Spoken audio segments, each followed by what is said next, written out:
Ok, donc bonjour, moi c'est Céline, je suis l'heureuse élue pour présenter Charles aujourd'hui. Bienvenue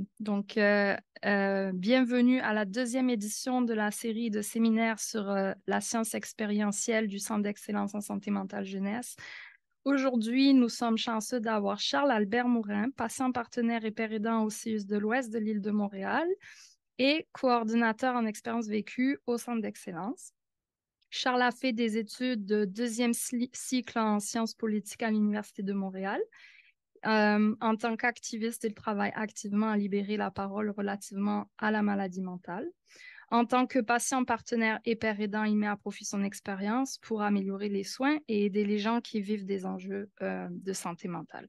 Il a siégé sur le comité scientifique du plan d'action interministériel en santé mentale et a témoigné en commission parlementaire sur le thème de l'aide médicale à mourir.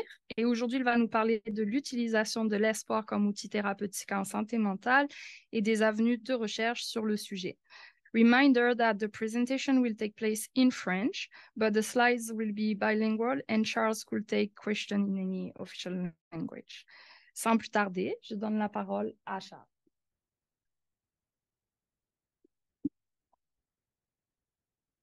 Bonjour tout le monde, très content de vous voir. Euh, on va passer la prochaine heure ensemble, puis je vais essayer d'être le plus clair possible parce que ça va être sinueux parfois, mais je pense qu'on va se comprendre. Donc, hmm, OK. Donc, pourquoi je veux vous parler d'espoir? En sciences politiques, on me disait tout le temps, parle du puzzle. C'est quoi le problème? Qu'est-ce que tu veux nous expliquer?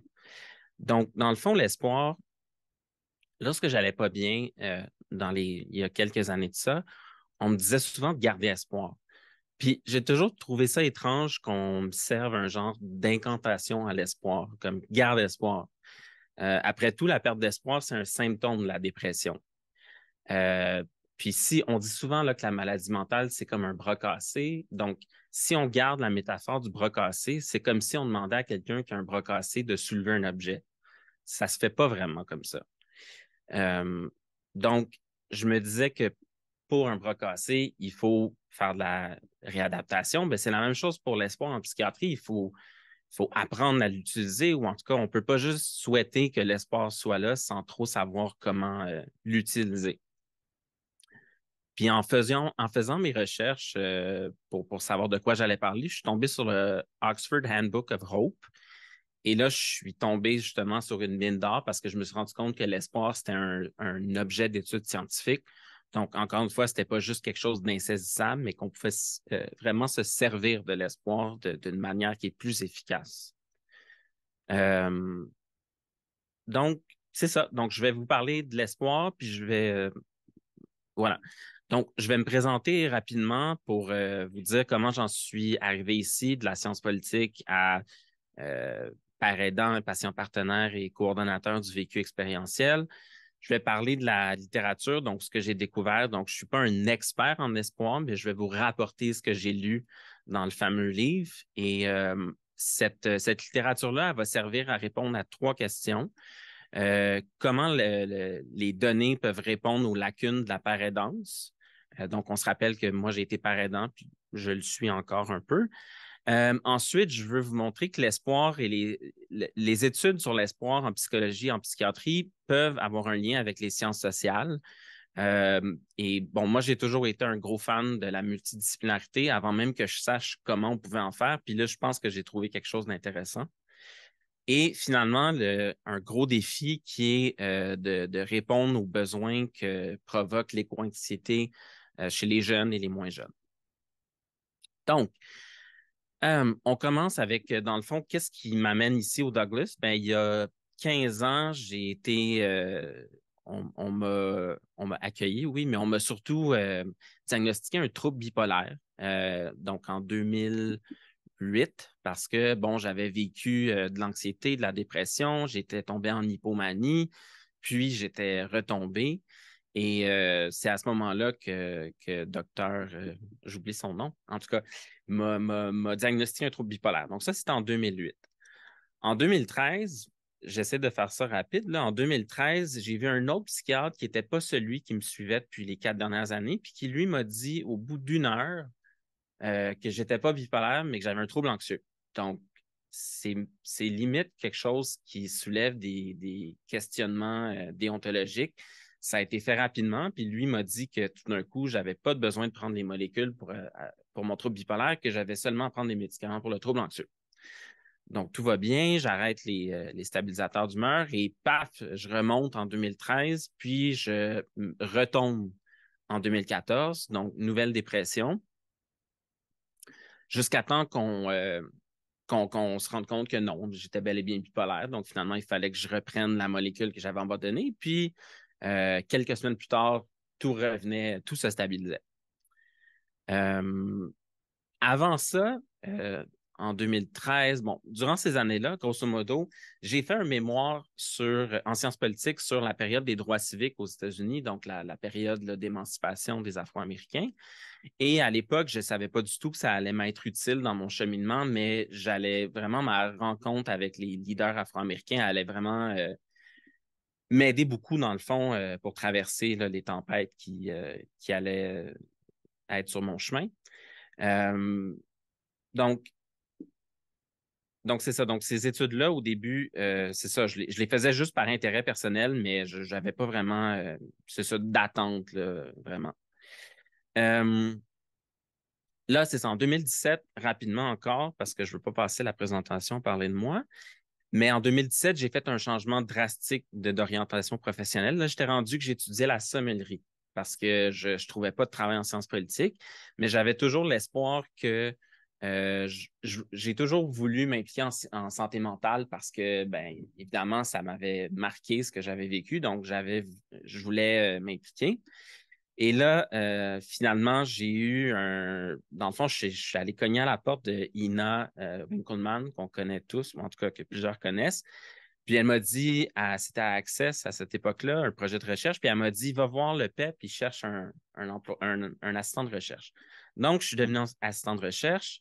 Ensuite, j'ai été père aidant.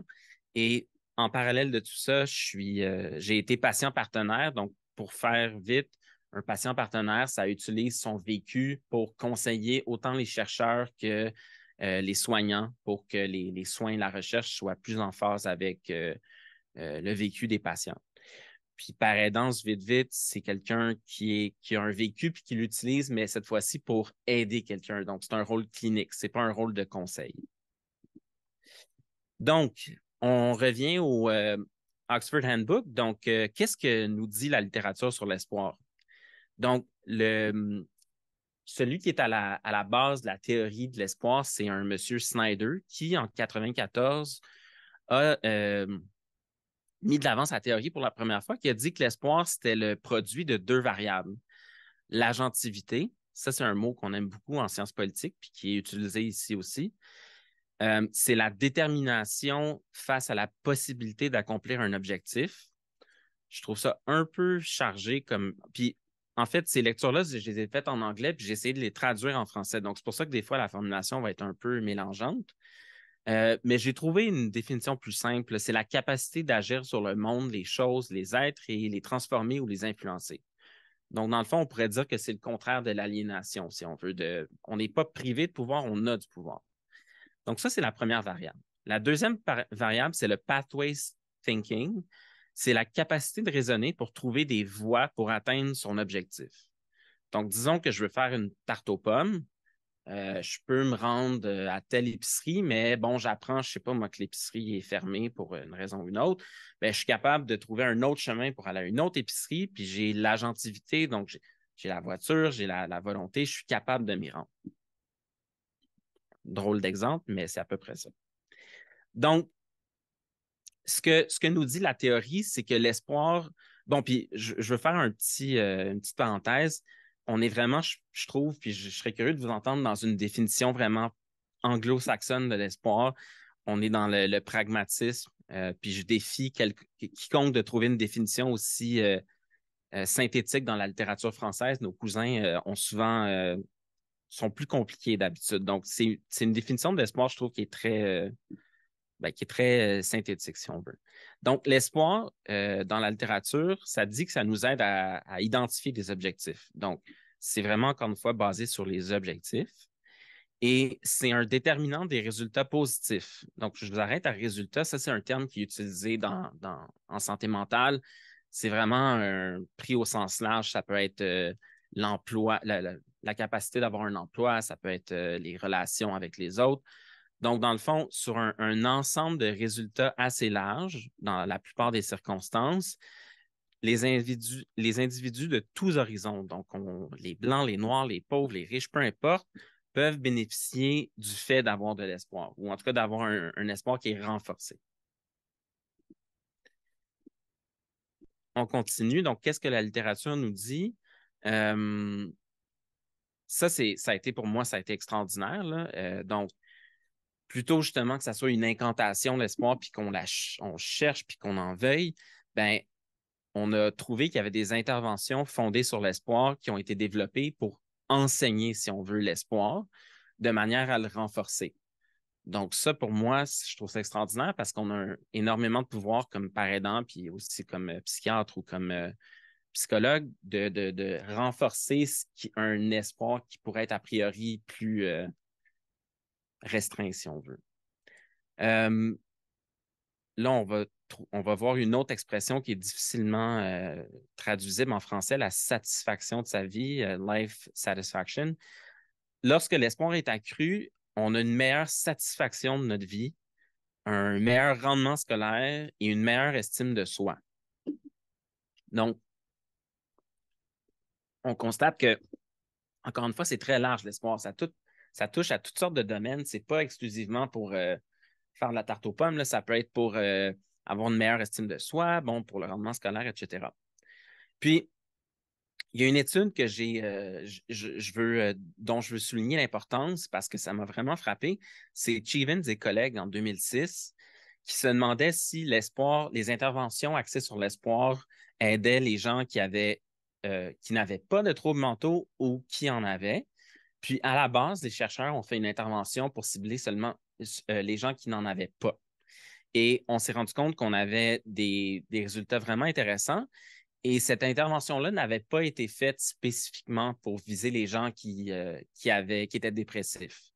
Donc, partant de ces résultats-là, on s'est dit, ben, éventuellement, si on développe des interventions qui sont spécifiquement, qui mettent l'emphase sur les gens qui ont une dépression, ben, il y a un potentiel encore plus grand d'avoir des résultats justement pour les personnes qui ont un trouble mental.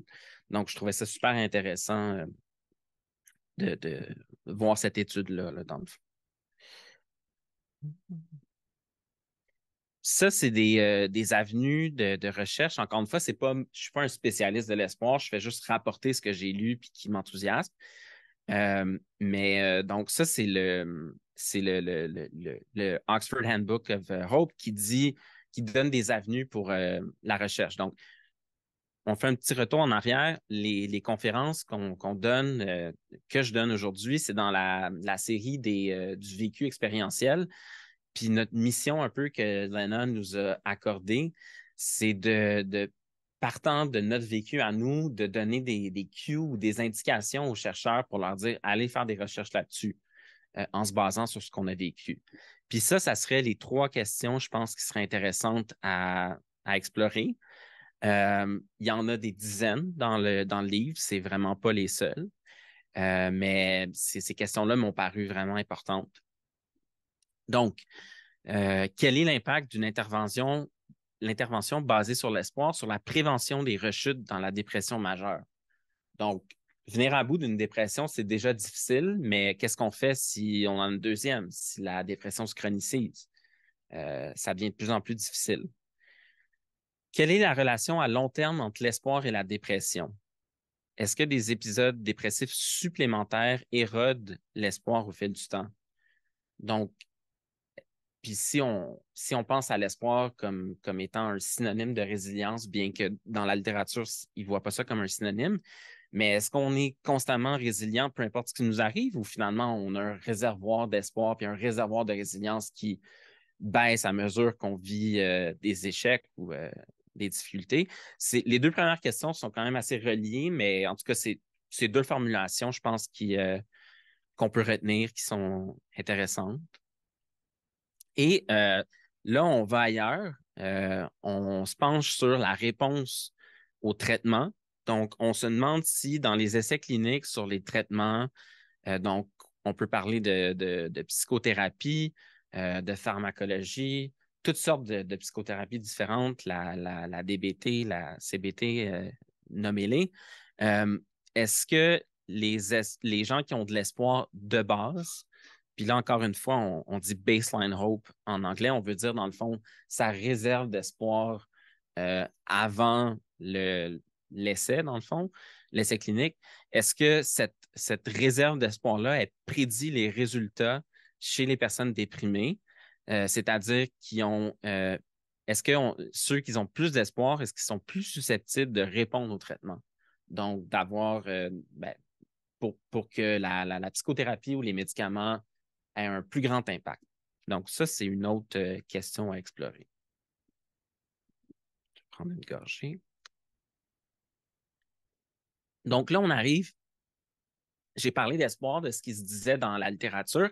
Là, on va tomber dans les questions plus concrètes. Je vais aborder avec vous 3 questions. Je vais aborder la paraidance parce que j'ai été paraidant. Je vais aborder, ensuite, on va faire un détour par la science politique. Inquiétez-vous pas, ça va bien se passer. Et finalement, on va parler d'éco-anxiété, qui est un peu comme l'ouverture, la conclusion de ma présentation. Donc, ce que vous voyez là sur la diapo, c'est un texte que j'ai écrit pour la revue Expérience, qui est une revue de patients partenaires, qui est publiée, je crois, aux presses. Bon, en tout cas, c'est issu, c'est rattaché à l'Université de Montréal. Puis dans cette revue-là, ce que je dis, c'est que la paraidance, ça soulève encore du scepticisme. Les équipes, moi, c'est un vécu c'est quelque chose que j'ai vécu ici au Douglas. Donc, j'ai été paraidant au CIUS de l'Ouest de l'île. J'ai été en pédopsychiatrie, en clinique externe. J'ai été sur une unité d'hospitalisation. J'ai été à l'hôpital de jour. Bref, j'ai fait toutes sortes de clientèle. Puis, à chaque fois que j'arrivais dans les équipes, les gens me regardaient pas croche, mais les gens savaient pas trop ce que je faisais. Il y en a beaucoup qui pensaient que j'étais un bénévole, puis je leur en tiens pas rigueur, mais c'est pas encore vraiment compris, puis c'est difficile à intégrer un paraidant dans une équipe. Puis il y a un de ces doutes-là, ce scepticisme-là, qui s'explique par le fait qu'on n'a pas beaucoup de formation, finalement. Donc, le métier de paraidant, c'est beaucoup. On intervient auprès des gens sur la base de notre vécu. On dit ce qu'on a vécu, on dit comment on s'est relevé, qu'est-ce qu'on a fait pour mieux aller, puis on veut susciter l'espoir chez les autres. C'est vraiment, c'est une profession d'espoir, si on veut. Sauf que pour être paraidant, il n'y a pas beaucoup d'études qui sont nécessaires. Moi, j'ai fait la formation universitaire, c'est l'équivalent d'une session à temps plein, mais répartie sur un an. Ça, c'est la formation universitaire. Sinon, il y a la formation qui est donnée par l'Association québécoise de rétablissement psychosocial, l'AQRP. Puis ça, c'est un 2 semaines intensif.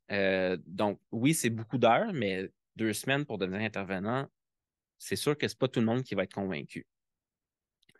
Deuxième chose de ces interventions-là, c'est peu standardisé. Puis je lisais le docteur David Goldbloom, qui est un psychiatre canadien, qui disait que de plus en plus en psychiatrie, il va falloir avoir des interventions standardisées dont on va pouvoir mesurer l'efficacité pour qu'on arrête de juste faire ce qu'on pense qui est bien. Puis je ne suis pas en train de dire que les professionnels de la santé mentale font n'importe quoi, mais si on veut que les interventions soient plus efficaces, on doit être en mesure de mesurer, dans le fond, leur impact. Donc, c'est ça. Le problème, si on veut, au centre de la paraidance, c'est qu'on veut insuffler l'espoir, mais qu'on y va un peu à vue, je sais pas l'expression, là. Pardon? On navigue à vue, c'est ça. Donc, on raconte son histoire, puis on se croise les doigts, puis on souhaite que ça fonctionne. En même temps, dernière chose à ajouter, on ne peut pas non plus trop standardiser l'intervention. Ça, c'est le dilemme parce que il faut que témoignage garde ses particularités et ses spécificités. Donc, on ne peut pas juste livrer l'espoir en automate. Là. Il faut quand même parler de soi, puis on ne peut pas juste gommer les particularités du témoignage. Donc, ça, c'est le dilemme.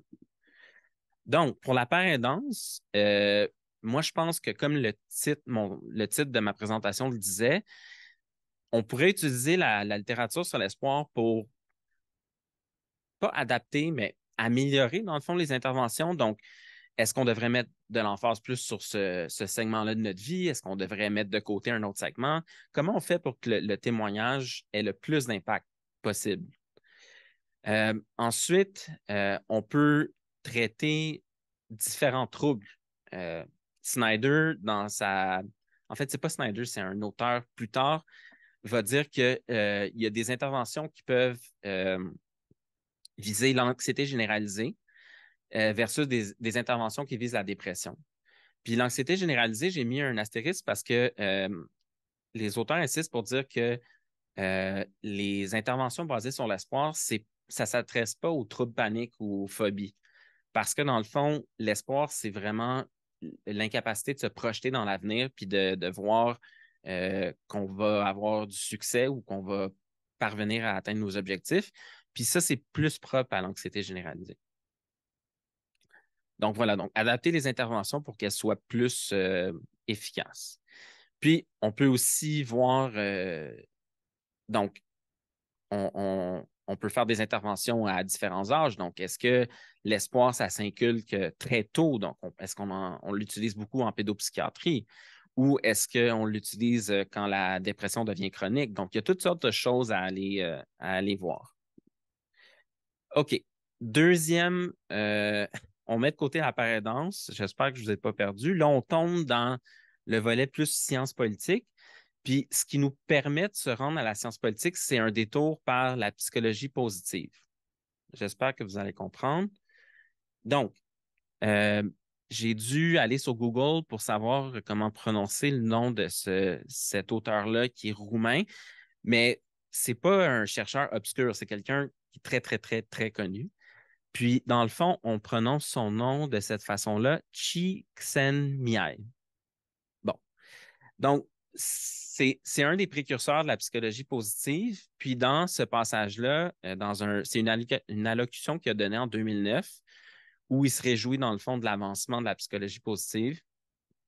Il dit que, ben, il y a deux façons d'améliorer le bien-être des individus. Soit qu'on s'attarde à ce qu'il appelle le direct therapeutic approach, c'est de rendre la personne plus forte, plus heureuse, etc.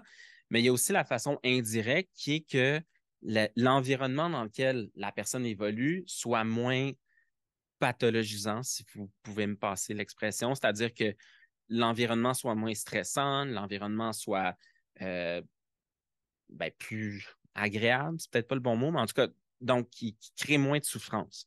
Puis lui, il dit que cet environnement-là, il doit être modifié via les conditions. Dans le fond, c'est que l'environnement dépend de l'avancement des conditions sociales et matérielles. Non pas matérielles, mais surtout sociales.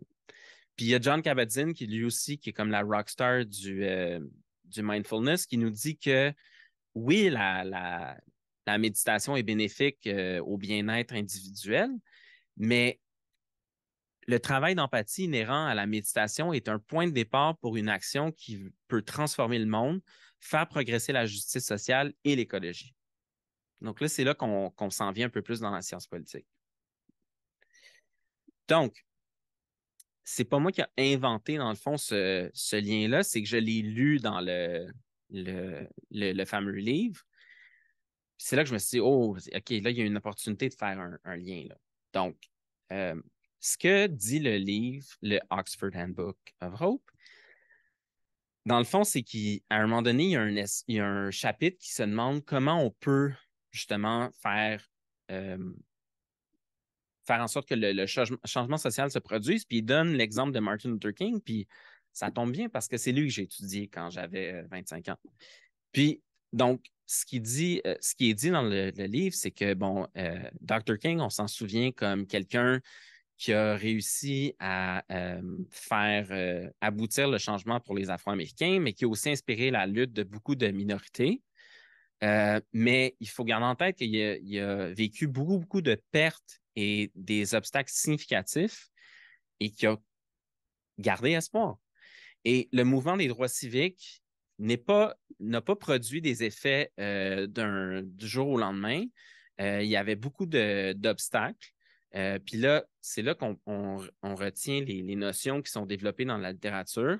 Il a fallu changer de stratégie et de plan.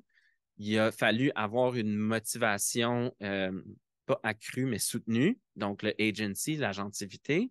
Et il fallait trouver des nouveaux chemins, donc le pathways thinking, comme on a vu tout à l'heure.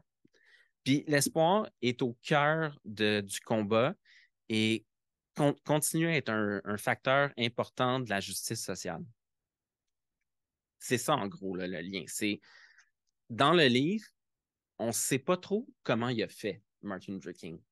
On sait qu'il a gardé espoir, mais on se dit, comment il a fait?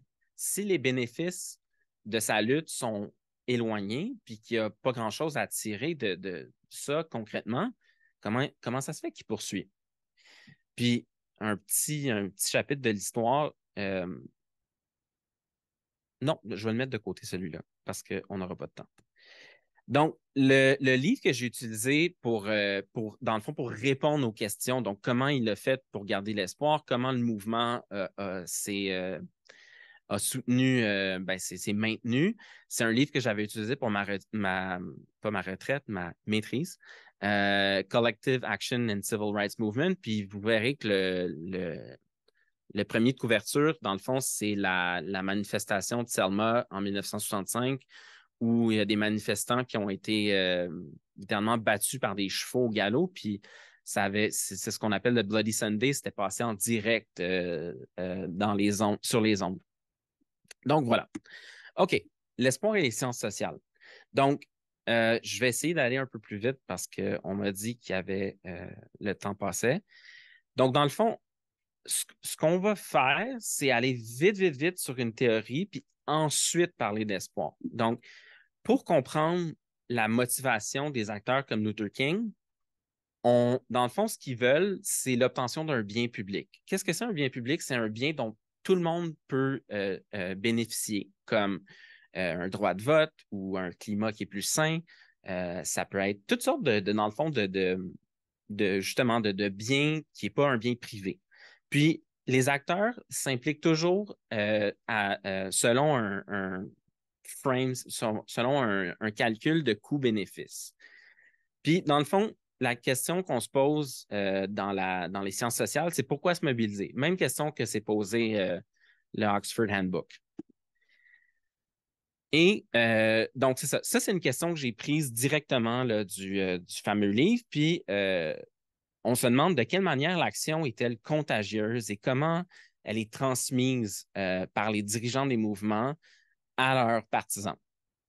Puis ce qu'on découvre, en fait, ce que le livre de Dennis Chung nous dit, c'est qu'il y a certains leaders qui ont été plus efficaces que d'autres pour faire en sorte que les gens préfèrent se mobiliser parce que le courage, c'est galvanisant, parce que s'engager, ça donne un sens de dignité, parce qu'on prend des risques, puis prendre des risques en allant se faire emprisonner ou en allant faire toutes sortes de choses, ça stimule les gens.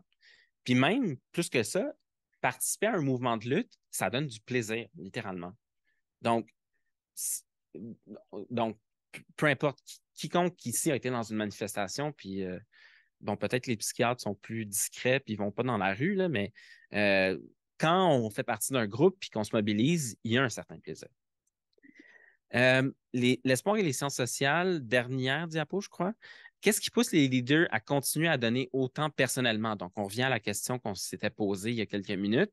Même s'ils sont conscients que la durée de ces campagnes les empêche souvent de tirer un bénéfice personnel de leurs efforts.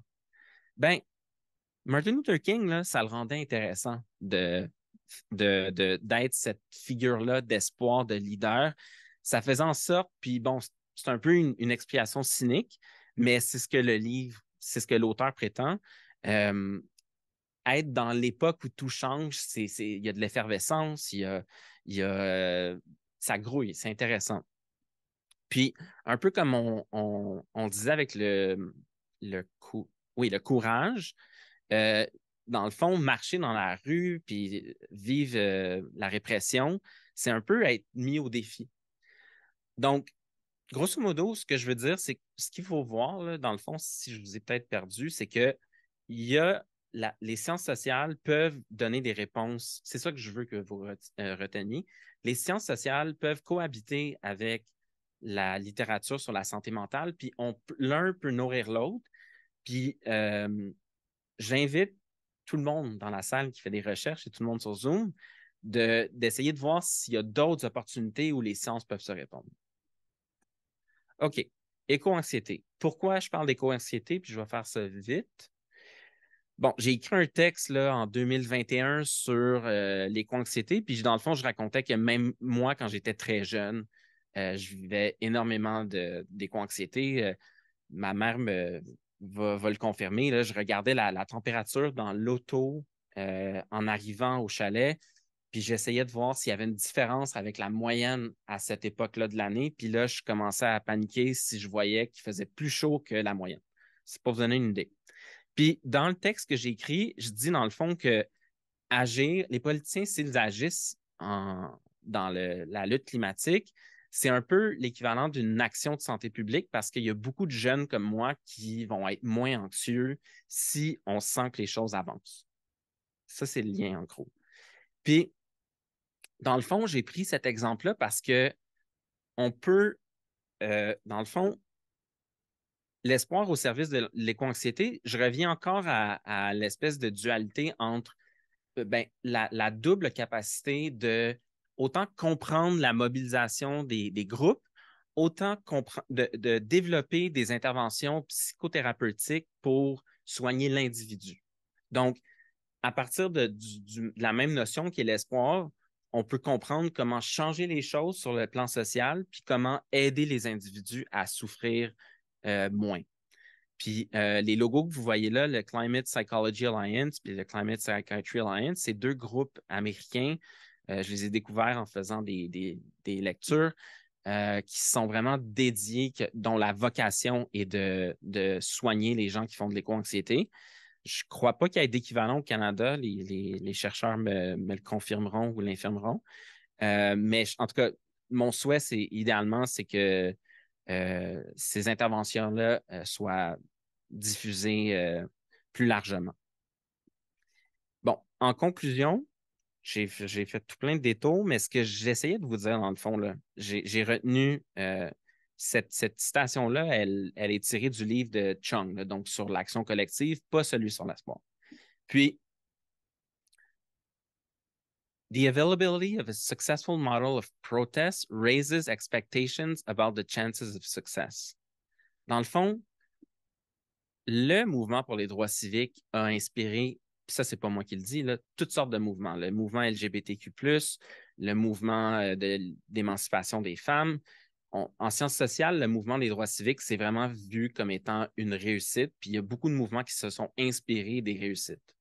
Ben, c'est un peu vrai, puis là, c'est là que je fais un gros lien, là, puis que j'espère qu'il n'est pas trop ambitieux. C'est un peu vrai aussi dans la parrainance. C'est un peu vrai, moi, par exemple, le fait d'avoir connu l'histoire des droits civiques, ça m'a inspiré parce que je voyais qu'on pouvait continuer de se battre puis qu'on pouvait parvenir à nos fins, même s'il n'y avait aucun espoir a priori. Donc, c'est pour ça que je dis que le combat collectif et le combat individuel ont beaucoup en commun finalement.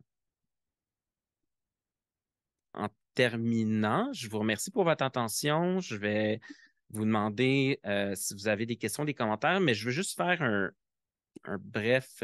autre détour, je m'excuse. Donc, moi, je suis venu parler dans le cadre des conférences, la série expérientielle, j'espère que je donne le bon terme. Mais surtout, je suis un employé, je travaille au Centre d'excellence en santé mentale des jeunes, qui est piloté par mon collègue Léna. Et puis, on offre la possibilité on met à disposition, dans le fond, à votre disposition des conseils d'ados, de jeunes, donc plus de 18 ans, et de familles, de proches. On vous permet de faire appel à ces conseils-là pour donner leur opinion sur des projets de recherche comme patient partenaire. Donc, c'est une petite plug de dernière minute. Puis, ben, pour ceux qui sont dans la salle, vous n'avez pas de besoin d'aller sur le code QR, mais si jamais il y en a, notre code QR est là et on vous invite à aller voir, visiter notre site Internet. Donc, merci.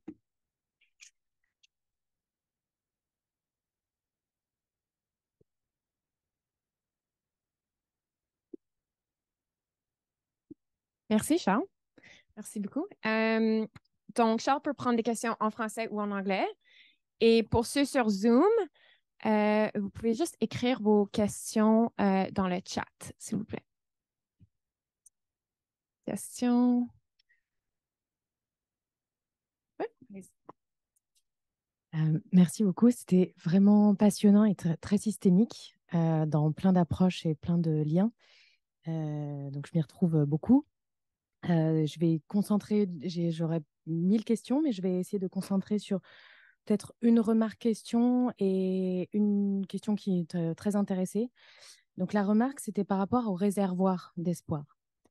Je suis plutôt issue, donc je suis au doctorat en psychiatrie, en autisme. Et je me posais la question en fait, il y a une autre façon de le voir qui est le path, de chemin, plutôt qu'un réservoir. C'est dans l'inférence qu'on va faire sur notre avenir en permanence par rapport à notre passé et aux patterns qui nous ont fait apprendre ce qui va arriver en conséquence d'action. Et donc, par rapport aux rechutes notamment, plutôt que de le voir comme un réservoir, est-ce que c'est pas aussi un apprentissage du passé, au-delà d'un réservoir vraiment, qui fait que notre modèle d'inférence de notre fonctionnement et du fonctionnement du monde fait qu'on va perdre espoir parce que ce modèle commence à être câblé d'une certaine manière pour qu'en fait, on ne voit que les conséquences, entre guillemets, négatives par rapport à, par exemple, des rechutes successives, etc. Donc, je voulais... Ouais. Votre question est nettement plus intelligente que mes capacités. Alors, Ben non, mais en fait, c'est parce que je suis pas un expert. C'est ça qui est un peu drôle dans tout ça. Mais je vais vous dire ceci, puis je pense que peut-être je vais répondre à votre question, mais je pense que la notion de réservoir d'espoir, ça ressemble beaucoup à la littérature sur la motivation, je trouve. Quand on dit que on a de la motivation si on est capable de se... dans le fond, la motivation se bâtit sur des succès précédents, puis à force d'avoir des succès, on devient plus motivé, puis bon, dans le cas des troubles mentaux, souvent, on a une perception distorsionnée de nos succès. On va penser qu'on n'a que des échecs, tout ça. Donc, c'est ce que je peux dire de plus avancé. Je comprends votre point, là, la notion d'inférence sur l'espoir. Je vais devoir vous dire d'aller faire vos propres recherches parce que je ne peux pas vous répondre. Okay. Merci beaucoup. Mais je peux aussi parler de ce que j'ai vécu. Ça, je suis un expert de ce que j'ai vécu, si vous avez des questions. On dit souvent vécu expérientiel. Oui. Mais essayez-vous. L'autre point, merci beaucoup, ça me fait beaucoup réfléchir. L'autre question, c'est très, donc je démarre tout juste, donc moi je veux vraiment être sur des protocoles, créer mon protocole avec des autistes. Et donc je réfléchis à deux choses. La première, c'est est-ce que vous avez déjà des protocoles d'intervention? Est-ce qu'il y a des banques? Je sais pas. Vraiment, je démarre, je n'y connais rien. Donc, est-ce qu'il y a des endroits où on peut trouver, on peut fouiller des protocoles d'intervention en psychiatrie qui sont accessibles pour aller piocher quelque part et regarder ce qui se fait? Est-ce que vous avez une idée? Je ne suis pas la bonne personne. D'accord. Lena, OK. Ouais. can you answer this? Yeah. Yeah. Are there... I can... non, ben, vous voulez y aller? No, I just started my PhD in psychiatry in autism, and I would like to work directly with autistic person to create my protocol of research. But now I'm talking about the protocol of intervention And I wanted to know if there is a bank or where I can find, to nourish my.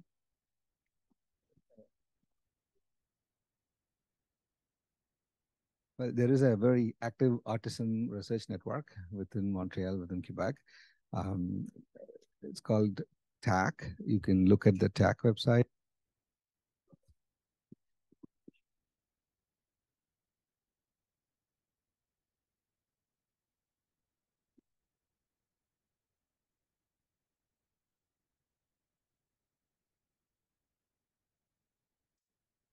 For more specific questions, maybe you can look at their website and see what is available. They post the jobs available there as well and positions available there as well. Yeah. I have a question. Mais je vais mettre le site web du TAC dans le chat. Ouais. Thank you. It was an excellent talk. Thank you, Charles Albert. Well, I wanted to say excusez-moi, je vais parler en anglais, but you got it, so I'm going to speak in English. I was thinking about this whole idea of hope-based intervention a little bit. Hope. There is this story. This is a comment. I mean, there's no specific point I'm making here, but there's a story about Pandora's box. Pandora opened the box, and many bad things came out of the box. And everything, this is a Greek mythology, and everything in the world that's bad came out of Pandora's box. This is the story. But one thing that remained in the box was closed before the thing escaped, and that thing is hope. Hope remained, but everything else escaped. And you can see this in two ways. One is hope remains with us. With humanity, we have hope, and that carries us forward. You can also see hope as double-sided sword, because sometimes, you're hopeful of something that never happens. And then that becomes more of a despair. The more the hopeful you are, the more despair you get into. I don't know what you think about that when we think of hope as an intervention, as a paradigm. Is this the problem that you face? Do people feel that? Do you feel like sometimes people get more hopeful than they should be, or should we even not think in those ways? What is your opinion on that? That's a philosophical question, and I'm definitely more comfortable answering this than. Although your questions were great. I think what you mean is like the disappointment that comes with being too hopeful. That's what you mean? Ouch. You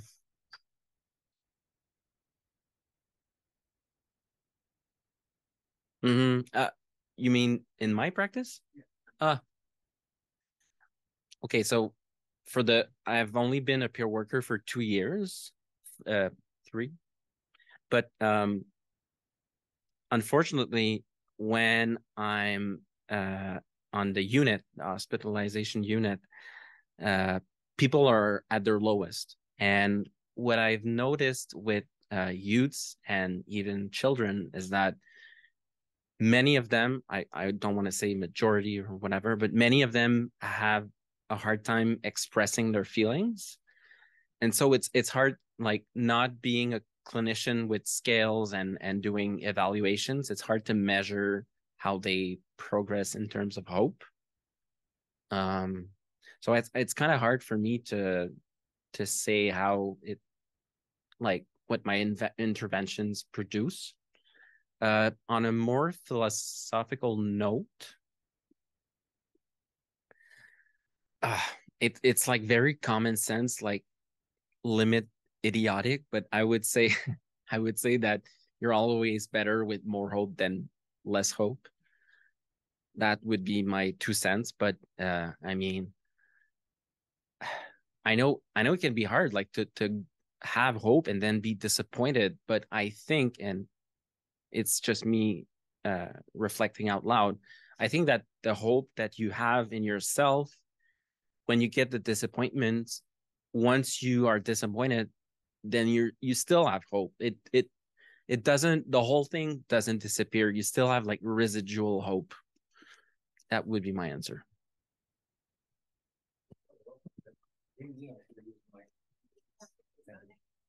Okay, thanks. This is a very interesting reflection that you just made, and I have to admit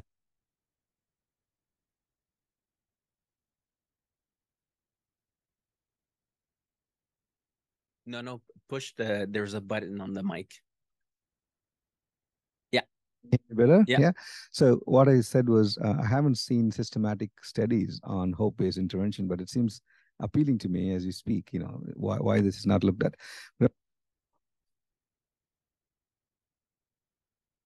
Though is quite a lot of studies on spirituality and mental health and prayer as an intervention. Prayer offers hope. So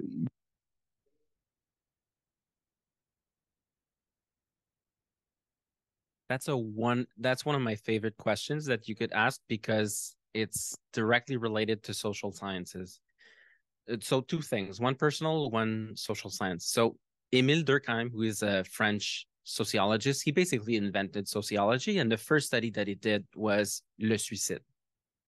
And in a sentence or two, what he discovered is that people that are religious tend to be, it tends to be a facteur de protection against suicide because they just have this inner belief that and I mean, the study is a lot more complicated, but basically it's a factor de protection.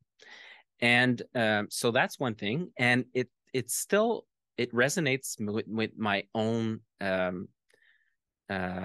trajectory because I have a friend who's South Korean and she is pratiquante. She goes to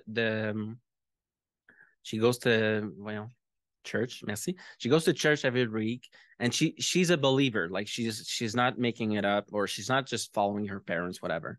And she was one of my closest friends. We have lost touch a little bit, but she was basically one of the first people I told about my anxiety when I was like 18. And that's why your question is so relevant, because one of the first things that she said is that basically she thought that she would be immune to that overthinking because her faith is keeping her on tracks. So I'm sure that there are many people who believe in God and who are also suicidal. I don't know, but I think it's still a protective factor. Great, thank you so much. Oui. Une autre question dans la salle. Vas-y. OK. Thank you, Charles. Moi, j'ai peut-être un petit commentaire. Je trouve que l'espoir, c'est très subjectif.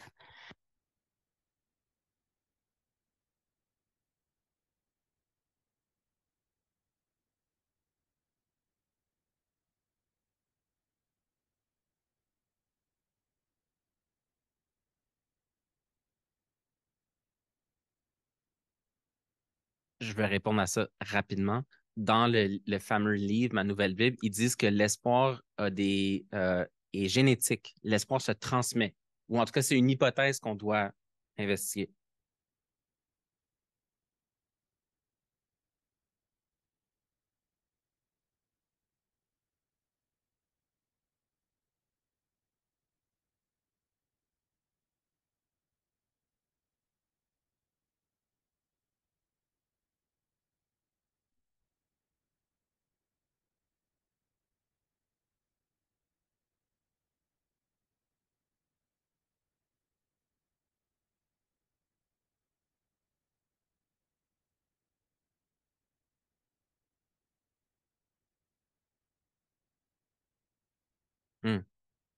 La déception, un peu comme... Donc, ouais, c'est ça. Nadia nous demande, dans le fond, elle avance que l'espoir, c'est quelque chose qui est hérité de sa socialisation, de sa jeunesse, de l'éducation qui a été donnée de ses parents. Bon, puis je crois, c'est mon avis, je trouve que ça ressemble un peu à la notion insaisissable de l'espoir. En tout cas, quelque chose de mystérieux un peu, on en a ou on n'en a pas. Puis, Nadia pose la question de savoir si on peut être déçu si on se fait entraîner à avoir de l'espoir, mais que les résultats se produisent pas, ben, ma directrice de mémoire m'avait dit une chose. Quand tu sais pas quelque chose en conférence, tu réponds à la personne que c'est un objet d'étude qui doit être poursuivi. Donc, donc je trouve que c'est une excellente question. Je sais pas plus de réponses que toi, mais c'est un commentaire. Ouais. Ben, eux, en tout cas, les scientifiques, eux, ils disent que ça se quantifie, qu'il y a des. Tu sais, dans le fond, quantifier, là, c'est très simple. Là. Tu demandes, tu mets un 0 à 10, tu dis jusqu'à quel point tu as de l'espoir.